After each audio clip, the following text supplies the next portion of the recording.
Hey, I want to do a really quick review of the Earth 2, I guess, issues 1, 2, and 3. I don't think it's an arc. So in the very first issue, we have the death of the Holy Trinity here, which is so crazy to think about. Superman, Wonder Woman, and Batman show up for the first comic, and they get killed. Spoiler alert. But yeah, I love their designs. I actually bought the action figures, so I thought they looked really cool back in the day.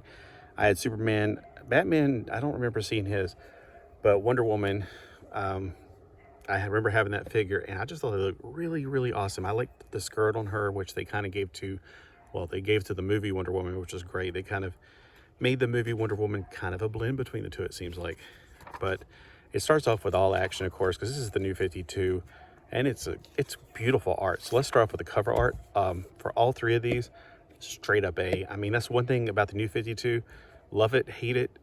The thing is, you're going to get perfect art every time. And a dog barking nonstop because Joanne's dogs loves to bark. So the second thing is the interior art.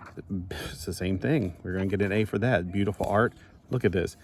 I started reading this because I thought it was part of the book, but nope. I was like, wait a minute, they look goofy there. Oh, wait. I thought somewhere, like while they're fighting on the other side of town, somebody's climbing a wall. But yeah, in this first episode, we got to our first book, we get to find out Robin is actually the daughter of Batman, and it is Selina Kyle. No, not Selina Kyle. He calls her Helena, so it's well, you know, the Huntress. And then Supergirl is also involved. Here's her Supergirl outfit. I think I had her action figure too, but I swear her boots were longer. And it was the DCD, the DC Direct ones. So in this one, they are fighting, and what Batman's going to do is basically upload a virus. Look, Mercury, he's going to help out. Oh, he becomes a very important part of this. So here's the tragic death of Diana, and then the tragic death of Superman. And Batman's inside the ship because they tried to distract him. He goes inside the ship to plant a virus. So it's like, what is this, ID4, Independence Day? Yeah, I think they got an idea from somebody else. It's windy and the motorcycles and everything else is going on. All right, so Batman knew it was a one-way only. He went in to upload the virus, and kaboom, Helena saw her dad die, basically. He knew she was in there. And, well, she's going to carry on the mantle as Huntress later on. We'll find out, it says, the Adventures of Supergirl and Robin don't end here. Check out World's Finest #1, now on sale. We get introduced to who's going to become Green Lantern. He's very different than the Green Lantern. And then we also get introduced to Jay Garrick, who evidently Joan doesn't really give a crap about him, which is so sad. And then at the end, we kind of get to introduce to how Mercury is going to pick Jay Garrick. And then here's Supergirl and Robin becoming Power Girl and Huntress, I guess. I'm not sure how this works because, yeah, it's the New 52. So yeah, I enjoyed that comic book. Now #2 focuses mostly on the Flash and how he got his powers and everything else. And he meets Hawkgirl, which is not on the front cover. He does meet Hawkgirl.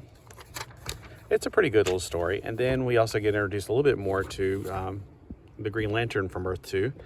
I really hate what they did with him, but I'm not, whatever. It's like, I'm just one of those people, if you're going to change a character dramatically, make up your own character. Seriously. But then again, the whole New 52 was about rebooting the entire universe. This is the Hawkgirl, by the way. This is kind of a recap of what happened last issue. And then he's like, he can't fight, but she can. And she's just testing him.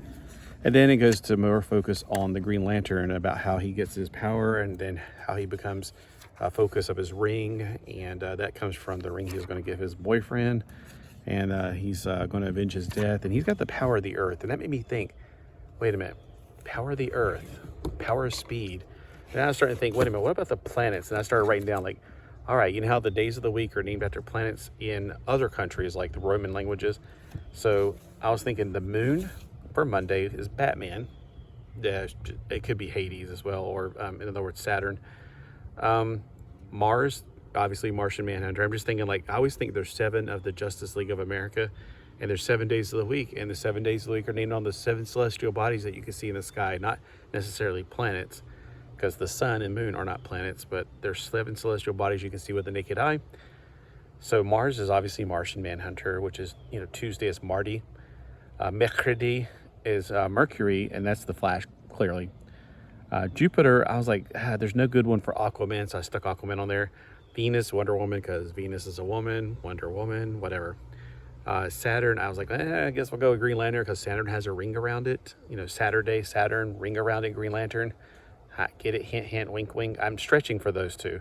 And then Superman is Sunday because he gets his energy from the sun, and he is the mightiest of the superheroes.